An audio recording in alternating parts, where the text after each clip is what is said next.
Otoniel, hay mucho tema de corrupción ahora, ¿verdad? El gobierno de Luis Abinader, una de las banderas que tiene y por la que lo subieron en hombros el pueblo dominicano era el grito contra la corrupción, y él ha ido cumpliendo su agenda.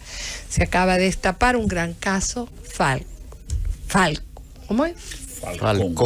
Falcón. Me suena como tan raro que... ¿Cómo evalúas tú realmente? Porque hay mucho ruido mediático, pero ¿cómo evalúas tú lo que se ha conseguido hasta ahora? Y si se lo pueden capitalizar el gobierno de Luis Abinader. Primero, saludarles formalmente, agradecerles que me hayan invitado a participar con ustedes. Fíjate, Susana, y los que nos siguen, ciertamente en la campaña el presidente Abinader prometió que designaría al frente del Ministerio Público a personas que guardaran cierta equidistancia de los partidos políticos, ¿verdad? De la vida partidaria, porque independiente, hay que ver de quién se es independiente, pero eso es otra materia. Y creo que se ha logrado un avance importante, pero no podemos dejar de mencionar que de los 3 designados al frente de las principales funciones de la Procuraduría General de la República, todos integraban el sistema de justicia. La Procuradora General de la República venía de ser, en un tiempo muy reciente, presidenta de la Sala Penal de la Suprema Corte de Justicia. Y los magistrados que ocupan la dirección del PECA y la dirección de persecución eran integrantes del Ministerio Público. Por consiguiente, lo que nos indica es que el sistema judicial cuenta y contaba con personas que pueden hacer esa labor con objetividad. Y pienso que en esa dirección se ha venido avanzando. En los casos concretos, a mí no me gusta hacer valoraciones específicas sobre hechos de los que no estamos apoderados en una u otra dirección, pero creo que en general ha habido un esfuerzo importante que hay que saludar. Creo que en algunos casos han habido ciertos excesos que pudieran tal vez mitigarse.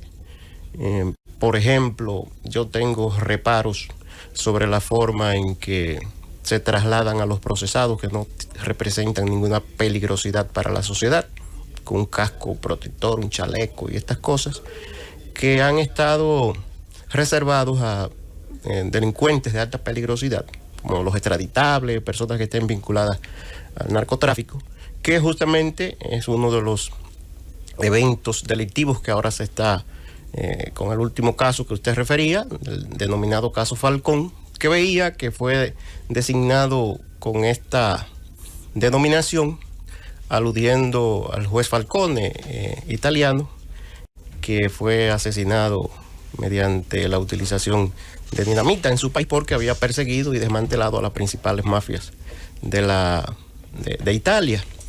Es lo que se conoce de que presuntamente se habría designado como tal, aludiendo a este importante juez europeo. Creo que se avanza en esa dirección. Sí me preocupa el hecho de que en esta investigación del denominado caso Falcón haya salido a relucir la participación de congresistas. En momentos en que el gobierno, el país, abraza una agenda de reformas que incluyen temas muy sensitivos en el sistema judicial y en leyes de gran relevancia como la ley de extinción de dominio. ¿Cómo es posible que no detengamos previamente a depurar la matrícula del Congreso si ya se ha dicho que hay congresistas implicados en las operaciones delictivas que están siendo investigadas? Para mí eso es de gran preocupación, porque si el narcotráfico tuvo la osadía de prepararse y digamos, conformar una agenda que le permitiera ir avanzando en la toma de los poderes públicos, para mí el más esencial, el Congreso Nacional, como se ha dicho, como ha dicho la Procuraduría General de la República, que hay diputados que fueron financiados 100% sus campañas por elementos vinculados al crimen organizado, entonces implicarnos como país en reformas que abarcan incluso la Constitución de la República, como acaba de plantear el presidente de la República en el día de hoy, hay que llamarnos a preocupación. Es lo que creo. Usted fue director de procurador del PETCA, de persecución de la corrupción, y hemos visto que se ha predicado la posibilidad de modificar la Constitución para darle mayor independencia al Ministerio Público. El partido Fuerza del Pueblo, en la voz del expresidente Leonel Fernández, presidente de ese partido, ha dicho que no es necesario modificar la Constitución de la República para garantizar la independencia del Ministerio Público. Cuando usted fue director del PETCA, usted se manejó con independencia por un lado y no tuvo algún tipo de situación que pudiera afectar la independencia de esa posición, aun cuando institucionalmente pudiera ejercer esa independencia, tomando en cuenta la voluntad coyuntural del Poder Ejecutivo como jefe inmediato. Veámoslo desde el punto de vista constitucional. La Carta Sustantiva de la Nación otorga independencia, autonomía al Ministerio Público, casi en los mismos términos que al Poder Judicial. Entonces aquí el debate radica, desde mi punto de vista, esencialmente y sobre las personas que se designen al frente de estas instituciones, porque la Constitución de por sí ya garantiza la independencia. La independencia tampoco está sujeta al organismo o el poder público que designe al incumbente, porque el cuestionamiento es si el Procurador General de la República y la mitad de sus adjuntos, como consagra la Constitución actualmente, son designados por el presidente de la República. O, en el caso del Poder Judicial, si son designados por el Consejo Nacional de la Magistratura. La reforma constitucional que está siendo planteada procuraría modificar, variar estos criterios. ¿Qué nos indica que la actual Procuradora General de la República es menos independiente que el presidente de la Suprema Corte de Justicia, si uno u otro fueron designados, en el caso de la Procuradora General de la República, por el presidente de la República y el presidente de la Suprema Corte de Justicia por el Consejo Nacional de la Magistratura? Es una pregunta que deberíamos hacernos para rápidamente concluir y respondernos indicando que es lógico que la independencia o dependencia no está atada al poder público que designare a los incumbentes. En el caso concreto nosotros podemos señalar que en ningún momento recibimos interferencias.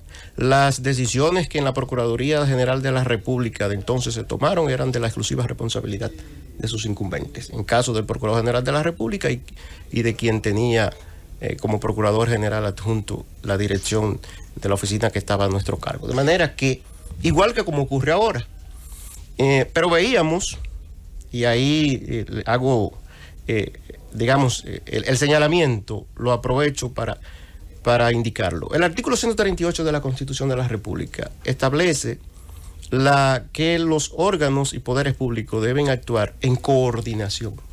Nunca o siempre es favorable que haya coordinación en los poderes públicos. ¿Por qué el Poder Judicial tiene que ser enemigo del Ejecutivo? No, ni el Congreso del Judicial. Por el contrario, debe haber, sin que esto implique una incursión indebida en sus funciones, pero debe haber coordinación entre los poderes públicos. Parece ser que la posición de la Fuerza del Pueblo está clara, la ha dicho Radamés Jiménez, de que no están de acuerdo con tocar la Constitución. Pero le pregunto al abogado, porque así quisiste que te presentara. Aparte de que se puede entender de que esa es la constitución del expresidente Leonel Fernández, tiene su sello y eso es innegable, y puede haber algo de verdad de apego, en mi constitución. Pero ya preguntándote a ti, entiendes que no hay aspectos reformables de la Constitución? Mira, toda actividad humana, y la Constitución es fruto de un esfuerzo humano, siempre es posible perfeccionarlo. Nada es perfecto, todo puede ser perfectible. Ahora bien, basándonos en la propuesta que hoy se ha dado a conocer y que ya se había adelantado y que en algunos elementos más informados pues manejaban cuáles serían las propuestas de reforma constitucional. Conforme a esa propuesta, la inmensa mayoría de los propósitos que están cimentados en ella se alcanzan sin necesidad de reformar la Constitución. Perfectamente. Y otras de las propuestas que hemos examinado en la tarde de hoy, que anunció el presidente de la República, lejos de constituir una reforma, implican una contrarreforma. Por ejemplo, modificar el quórum o el número requerido de validez de las decisiones del Tribunal Constitucional es peligroso. Porque cuando se adoptó, y me consta, la decisión de incluir en la Constitución de la República la creación del Tribunal Constitucional, uno de los aspectos que se discutían era cuáles serán esas competencias del Tribunal Constitucional y cómo nos aseguramos en un país con una aquilatada, institucionalidad frágil. Aquí hay una fragilidad en la institucionalidad, en las instituciones públicas, eso es innegable. Poner en manos de pocos magistrados cuestiones tan fundamentales como las que son de competencias del Tribunal Constitucional, hay que pensarlo dos veces. Y por eso, entre otras razones, se decidió que las decisiones del Tribunal Constitucional, para ser válidas, debían adoptarse por 9 de sus 13 integrantes. Igual ocurre con el tema del Consejo Nacional de la Magistratura. ¿Quién ha dicho que la incorporación del Procurador General de la República es una tara para el Consejo Nacional de la Magistratura? Se hizo críticas fundamentales porque el anterior Procurador General de la República tuvo un desempeño pobre, cuestionable, en su participación en el Consejo Nacional de la Magistratura, pero es que aquí tenemos la mala costumbre de personalizar las instituciones. La Procuraduría y el Ministerio Público es un ente digno, respetable. ¿Quién no dice que la magistrada Miriam Germán, actual Procuradora General de la República, representa dignamente y en una calidad superior a cualquier integrante, por ejemplo, del Congreso de la República? Sí, pero de todas maneras, Doniel, la composición hasta cierto punto y la forma de elección le da o le garantiza coyunturalmente a el presidente de la República cierto poder de mayoría. O sea, tú tienes se agrega un procurador, cuando antes eran 7, ahora son 8, y en caso de empate, el voto del presidente vale por 2. O sea, de todas maneras ahí se le quiso dar un mayor poder o una mayor influencia a uno de los 3 poderes que están representados en el Consejo. Qué bien, a ver, que mencionas esto. Justamente el señalamiento que hace no está consagrado en la Constitución de la República. Lo de la mayoría requerida para adoptar decisiones por el Consejo Nacional de la Magistratura está en la Ley 138-11 orgánica del Consejo Nacional de la Magistratura.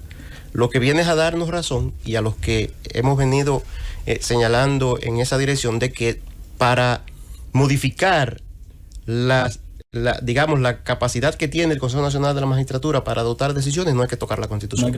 No, porque el artículo 12 de la Ley Orgánica del Consejo Nacional de la Magistratura es que establece lo que usted acaba de señalar, de que el presidente tiene un voto cualificado cuando hay un empate. ¿Cómo se resuelve la situación? Fácil, reformando la Ley Orgánica del Consejo Nacional de la Magistratura y estableciendo que en vez de 5 integrantes de este Consejo, y que en caso de empate sea el presidente de la República el que tenga un voto cualificado, pues incrementemos los votos. Son 8 integrantes, pongamos que son 7. E incluso queda prácticamente anulado el que queremos sacar, o el que quieren excluir del Consejo Nacional de la Magistratura, que es el Procurador General de la República, O sea, sin tocar la Constitución. Las decisiones requieran voto mínimo de siete integrantes. O de 6 integrantes. Entonces, el relato del Ejecutivo, del Presidente de la República, según escuchaba, la narrativa que él utilizó y en la propuesta que se ha planteado y que ya conoce el país, es que procura que desde el Consejo Nacional de la Magistratura las decisiones tengan mayor legitimidad. ¿Y qué mayor legitimidad si 7 integrantes de 8 designan al presidente de la Suprema Corte de Justicia o a los demás magistrados o a los integrantes del Tribunal Constitucional e igualmente del Tribunal Superior Electoral, que es la facultad que tiene el Consejo para abocarse a adoptar decisiones? También veo en la propuesta, para pretender justificarla, de que el Consejo Nacional de la Magistratura se reuniría ordinariamente cada 3 años y extraordinariamente cuantas veces el presidente lo convoque, según la propuesta del Ejecutivo. Ellos dicen que va a tener derecho a convocatoria también el Poder Legislativo, los representantes del Poder Legislativo. Pero veamos, ¿cuál es la razón, las funciones que tiene el Consejo? Designar a los magistrados de la alta corte que he citado. ¿Para qué se reunirá si no hay vacantes? O sea, eso es, carece de objeto, carece de pertinencia, tocar la Constitución para incorporar o para incluir a un órgano que tiene facultades específicas limitadas, y que no se ha dicho que serán ampliadas, porque tampoco puede ser. Esas son sus funciones. Entonces, si el Tribunal Constitucional actualmente está completo, el Tribunal Superior Electoral acaban de designarlo y la Suprema Corte de Justicia, no hay espacio para remover magistrados, ¿para qué se va a reunir el Consejo? Si hubiese una convocatoria en 3 años, como establece la propuesta del Ejecutivo. Es absurda la propuesta. Parece que el presidente de la República no se asesoró adecuadamente al momento de hacer la propuesta. O, si partimos de la premisa de la precipitación y también de lo que se le ha señalado constantemente al actual régimen, al actual gobierno, que es la improvisación. Creo que hay improvisación en esa propuesta. No está bien pensada. Fíjese que un examen rápido, pero fue esta tarde que se conoció, claro, ya he encontrado, y si nos ponemos a hacer un análisis más profundo, pifias y situaciones que son incongruentes. Sí. E igual con el tema de suprimir algunas facultades al Procurador General de la República. Por ejemplo, el manejo, el control, la administración y la dirección del sistema penitenciario. Para eso no hay que reformar la Constitución. El párrafo 2 del artículo 169 de la Carta Magna establece que, conforme a la ley, se regirá el sistema penitenciario bajo la dirección del Ministerio Público o de un ente que se crea a tal efecto. ¿Qué quiere esto decir? Que la ley puede crear un ente para dirigir el sistema penitenciario. Que yo me inscribo en los que entiende que con urgencia hay que quitar esta facultad a la Procuraduría General de la República, porque distrae al Ministerio Público, claro. Ciertamente, yo vengo del Ministerio Público, distrae y le quita recursos importantes. El sistema penitenciario es un barril sin fondo, claro, por la composición misma que tiene. Entonces, yo pienso que sí, que debe pasarse a un ente que se cree mediante ley, como dice la Constitución, en la norma que he citado, un organismo que dirija el sistema penitenciario. Para eso no hay que reformar la Constitución. Gracias, Otoniel Bonilla, por estar con nosotros y bueno, pues seguiremos teniéndote por aquí para conversar de esos y otros temas. Muchas gracias a ustedes por invitarme.